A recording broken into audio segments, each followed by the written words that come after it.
In war-torn Europe, when trains stopped running and ration cards meant almost nothing, survival came not from what could be bought, but from what could be grown. And it wasn't wheat or rice that kept families alive.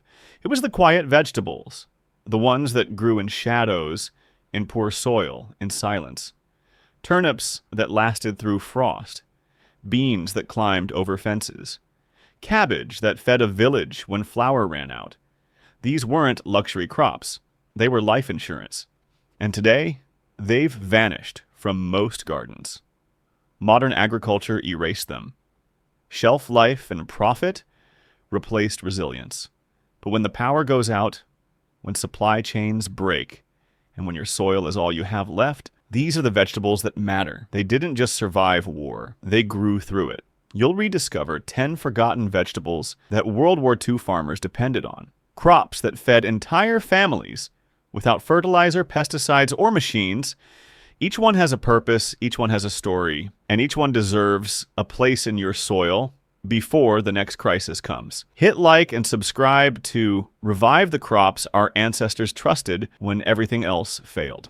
Number 1, turnips in trenches. In the frozen fields of occupied Poland, where boots sank into thawless mud and gunfire echoed over broken barns, turnips kept growing. They didn't need heat. They didn't need clean soil. They needed only ground, scarred, bitter, or half-buried, and they gave back food. Turnips were never glamorous, but in wartime Europe, they were dependable. In Britain, where rationing began in 1940 and didn't end for nearly a decade, turnips became a daily presence in every stew, mash, and pie. They stored easily in root cellars, required no refrigeration, and resisted rot longer than most crops. Russian families grew them by the cartload. In Leningrad's siege, when everything edible was stripped bare, turnips kept children from collapsing. With nothing else, they were grated raw, boiled soft, or eaten cold, straight from the cellar floor. They weren't just cheap calories. Turnips are rich in vitamin C, one of the few protectors against scurvy when fruit vanishes from the black market. Their greens were edible too, often stir-fried or steamed to stretch meals thin. Frost never stopped them. Bombs didn't uproot them. Turnips grew in silence, fed quietly, and disappeared without thanks. In an age of plastic produce and engineered seed, they remain a stubborn relic, proof that survival once grew from humility, not control, one forgotten root, one more season alive. Section 2. Wartime cabbage. When powdered eggs and chalky bread became ration staples, cabbage remained real, not imported, not synthetic, just grown, cut, and eaten again and again. In bombed-out Britain, every victory garden held rows of cabbage. In the Soviet countryside, women tucked seedlings between fence posts and rubble. In France, cabbage grew behind barns and in ruined courtyards. It was a wartime vegetable not by chance, but by design. It grew quickly. It stored well. It didn't demand rich soil or much water. Most importantly, it delivered nutrition that war had stolen. Cabbage carried fiber, potassium, and enough vitamin C to keep scurvy from returning to Europe's trenches. Raw, it was shredded into cold salads when firewood was scarce. Fermented, it became sauerkraut, packed in barrels that lasted through winter and guarded immune systems when medicine was gone. Boiled, it became cabbage soup, served in bowls that were often empty of meat but still steaming with something warm. Families passed down how to salt it, how to press it, how to store it underground. Cabbage wasn't just a crop, it was a system. One seed could feed for months if handled with care. In Leningrad, civilians risked death just to protect a single patch of winter cabbage from being trampled by tanks. In Germany, it became the centerpiece of ersatz meals, stretching thin rations into something that still resembled dinner. Today, we overlook it, consider it plain. But in the years when grocery shelves collapsed and farmland turned to mud, cabbage stayed. It withstood frost. It didn't rot under pressure. And when everything else had run out, it still gave back. This wasn't convenient, this was necessity wrapped in leaves. Number 3. Jerusalem, artichokes. In Nazi-occupied France, when soldiers confiscated wheat and burned potato fields, a strange root kept growing in silence. It needed no fertilizer, no seed rations, and most importantly, no one recognized its worth. The Jerusalem artichoke, also called topinambour in France, wasn't artichoke, nor was it from Jerusalem, but it became a lifeline. It grew wild in hedgerows and abandoned gardens, buried deep beneath frost-hardened earth. Its knobby, awkward roots resembled nothing valuable, so occupying forces ignored it, and that made it priceless. French civilians, hiding from ration patrols, began planting it in secret. Children were sent out to dig it up when the frost broke. Elderly women washed and peeled it with cracked hands. It was sliced into soups, roasted in wood ovens, or boiled and mashed in place of stolen potatoes. In the eastern countryside, it was even fermented into alcohol. Quiet resistance in a bottle. Unlike most crops, it didn't spoil in the ground. It stayed fresh under soil for months, making it nature's own root cellar. And unlike wheat or cabbage, it needed no perfect rows or neat spacing. It thrived in chaos. Its nutritional value was no less generous. High in inulin, it provided slow-release energy. Rich in iron and potassium, it sustained bodies worn down by rationing and fear.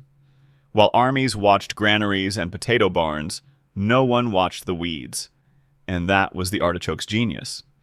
It became an underground economy of food, uncounted, unregulated, and untouched. Today, it's nearly forgotten.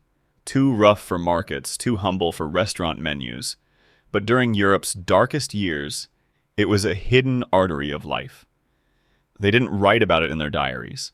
They just grew it, ate it, and survived. One crooked root, a secret meal, a quiet rebellion against hunger. Number 4. Field peas and soup beans.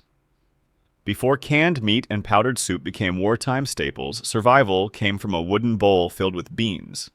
Not the kind sold in tins, but the kind dried by hand, shelled by firelight, and soaked overnight in cracked ceramic pots. In the hills of Yugoslavia, in the plains of Hungary, in the soot-dark kitchens of rural Germany, soup beans held the line when flour ran out. They grew without complaint, needed no deep plowing, no heavy irrigation, just time, sun, and memory. Field peas and heirloom beans weren't just protein. They were security.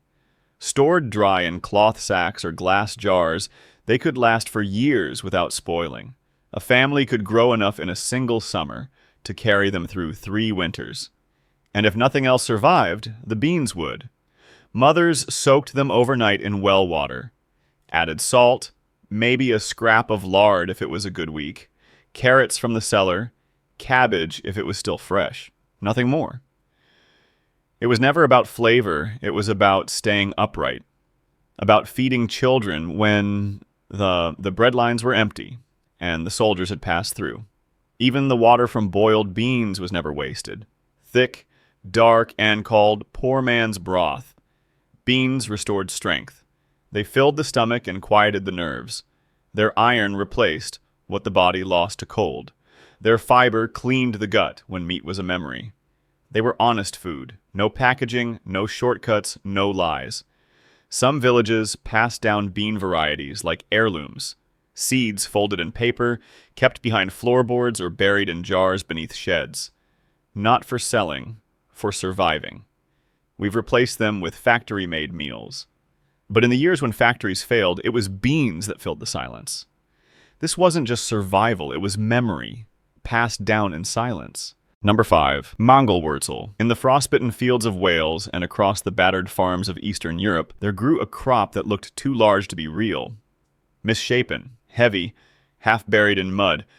It wasn't grown for beauty, it was grown to fill. The Mangelwurzel, part beet, part fodder, was originally meant for animals. But when war came and ration books shrank, it became food for people too. Not out of choice, out of need. It grew in poor soil. It grew large, sometimes the size of a child's head. And it didn't stop growing when autumn came. Farmers carved it from the earth like stone, washed it, peeled it, and boiled it down to something soft enough to eat. Across Germany and the UK, it became the backbone of famine kitchens.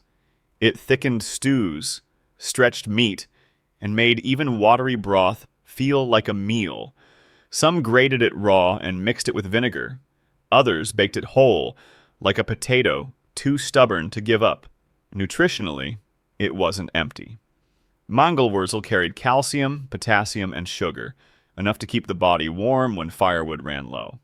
The greens, edible too, were stir-fried or salted and stored for winter. In many cases, it wasn't just eaten. It was fed to the animals that fed the family. One root, two purposes. Survival doubled. Children grew up hating it. I called it bitter, coarse. But they ate it anyway because it kept them upright.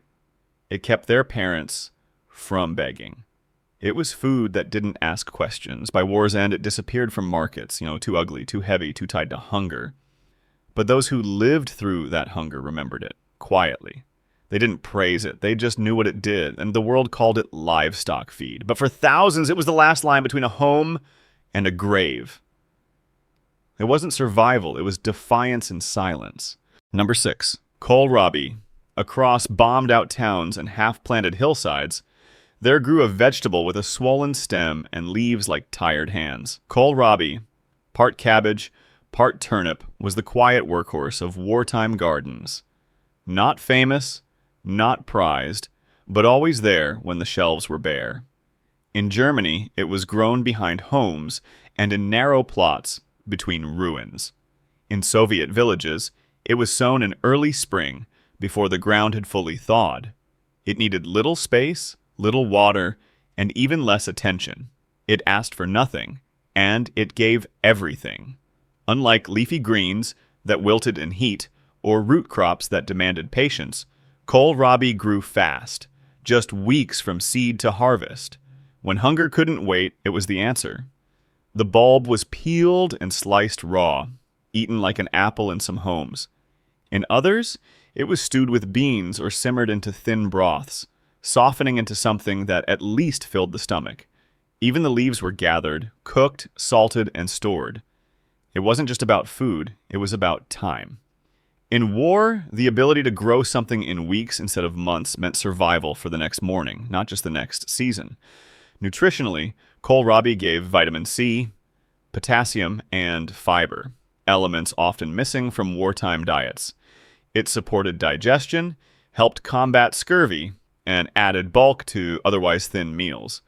Children often picked it straight from the ground, brushed off dirt, and bit in. Not because they liked it, because it was there, and because it kept them standing. After the war, it vanished from most markets, too strange in shape, too tied to hardship.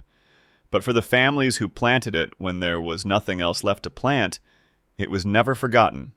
Not beautiful, not sweet, just dependable when everything else wasn't. Tech fails, but this method never did. Number 7, black radish. In the harsh winters of Ukraine and across the plains of rural Belarus, families turned to something bitter, dense, and dark-skinned. The black radish, unlike its peppery red cousins, wasn't grown for taste. It was grown for survival. This coarse-skinned root could be left buried under snow and still remain edible weeks later. Where potatoes froze solid and carrots turned soft, black radish endured. It needed almost no care, and it matured quickly, ready in under 2 months. That meant food on the table before ration lines even formed. In small villages where medicine was gone and doctors had fled, black radish wasn't just food, it was a remedy. When grated raw and mixed with honey, it soothed sore throats. When boiled into broth, it eased digestion. Its natural antibacterial properties gave it a quiet place in both kitchens and home remedies. Folk knowledge passed it down. Cut the top, hollow it slightly, add honey and let it sit overnight. By morning, a syrup formed, taken by the spoonful to keep lungs clear during cold nights. During the war, families grew it between fence posts and along unused roads. It was rarely stolen, rarely noticed, too rough, too earthy, but that made it safe. When food inspectors came to requisition grain and livestock, no one asked for the radishes.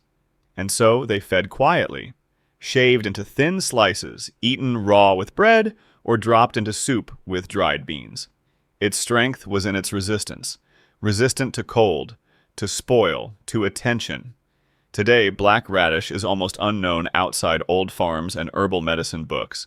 It's been pushed aside for vegetables that look cleaner, sweeter, softer. But it once held the line when nothing else did. Not every survival crop was sweet, some were sharp, some left a sting on the tongue. But they worked. It wasn't grown for comfort. It was grown for the days when comfort had no place left. Number 8. Winter leeks. When snow buried the fields and silence settled over broken towns, most crops vanished. But the leeks stayed, slim green shafts pushing through frost-bitten ground, defiant in their stillness. In the countryside of France and the cold farms of Belgium, winter leeks were not a luxury. They were a necessity. Families planted them in late summer, knowing that come January, when larders thinned and cellars echoed empty, these quiet stalks would still be waiting. Leeks didn't need storing. They stored themselves in the earth. Even under snow, their roots held. A child could dig through the frost with bare hands and find dinner. Their flavor softened when stewed slowly, blended into thin broth with potatoes, if there were any. More often, they were eaten alone, cooked until tender, served with stale bread. The leaves, often seen today as waste, were gathered too, chopped and dried over fire or thrown into boiling pots to stretch flavor further. What made them valuable wasn't just nutrition. Though they carried fiber, folate, and vitamins, it was their patience. They waited underground while everything else failed. They didn't wilt under frost. They didn't rot in storehouses. They gave when most had stopped giving. Leeks reminded families that even in the coldest months, something could still grow. Quiet, unnoticed, alive. And it wasn't abundant. It was survival, measured in inches of green. Number 9. Sorrel and wild greens. Long before aid parcels or powdered soup, the first sign of spring in war-torn Europe wasn't peace, it was sorrel. A tart, lemony leaf that burst through thawing soil like defiance. In Poland, Ukraine, and across the Carpathian foothills, families emerged from cellars with baskets in hand. They weren't planting, they were searching. Sorrel, nettle, lamb's quarters, wild greens no one cultivated, but everyone depended on. These weren't crops. They were salvation disguised as weeds. Sorrel was especially prized. It required no care, grew where nothing else dared, and packed more vitamin C than most fruits. In the lean months between winter's end and summer's harvest, sorrel filled the gap. It was chopped into soups, stirred into grain porridge, or boiled with a spoonful of lard, if any remained. Medicinal, too, it helped digestion, eased inflammation, and brought flavor to a season often marked by bland desperation. In occupied territories, it became a survival strategy, foraged quietly, cooked quickly, and consumed before it could be noticed. No soldiers seized it, no ration officers counted it. It slipped through the cracks, just like the people who picked it. Children were taught which leaves to trust and which to avoid. Old women carried mental maps of where the best patches grew. It wasn't just hunger that passed through generations. It was the knowledge of what hunger could teach. When nothing else grew, the forest still gave. Today, we call these plants weeds. We spray them, cut them, and throw them out. But in the silent months of war, they were food, reliable, free, and absolutely vital.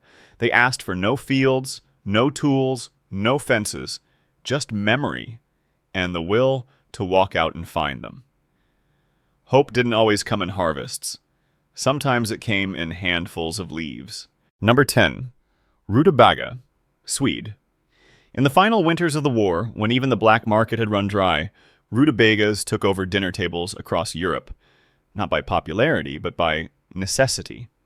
Known as Swede in Britain and Steckrübe in Germany, rutabaga became the face of famine, especially in Germany during the turnip winter of 1916-17, which haunted the memory of the Second World War. When food shortages returned, families remembered what had once kept them breathing: the humble, heavy, frost-hardened root. Rutabagas were not gentle. Their skin was rough, their taste bitter, especially when raw. But they were survivors, just like the people who grew them. Hardy in cold, resistant to disease, and able to grow in depleted soils. Rutabagas didn't need much. That's what made them indispensable. German households boiled them into watery stews. British families mashed them with whatever scraps remained. In Soviet homes, they were grated into thin pancakes, fried with lard if any could be spared. In some places, they were fed to livestock first, and only eaten by humans once the pigs had been slaughtered. Nutritionally, rutabaga was a silent workhorse, rich in carbohydrates, vitamin C, calcium, and potassium. It sustained muscles and staved off scurvy when other foods were gone. But it was more than a food source. It was a symbol, a reminder that survival had nothing to do with flavor and everything to do with persistence. Children cried over rutabaga dinners. Adults forced it down in silence.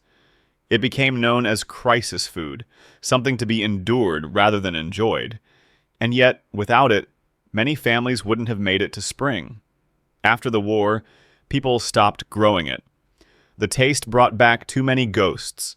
It disappeared from fields, vanished from seed catalogs, and left only in memory.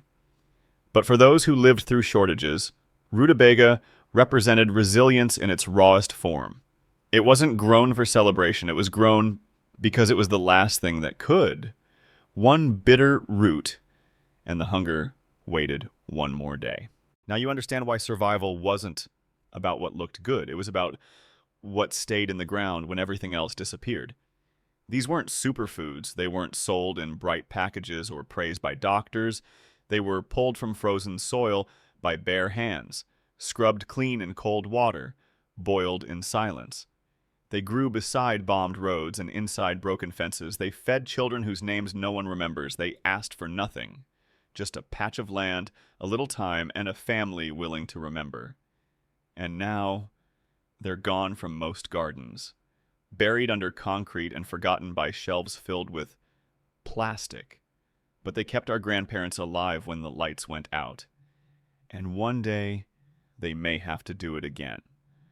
This isn't nostalgia. It's a warning. Because real resilience doesn't come from gadgets. It comes from dirt, from roots, from the kind of food you can grow even when the world stops spinning. If you felt something here, if you saw the strength in what's been lost, don't let it disappear again. Subscribe to help bring these forgotten foods back into the world. One seed at a time, one story at a time, one step closer to real preparedness.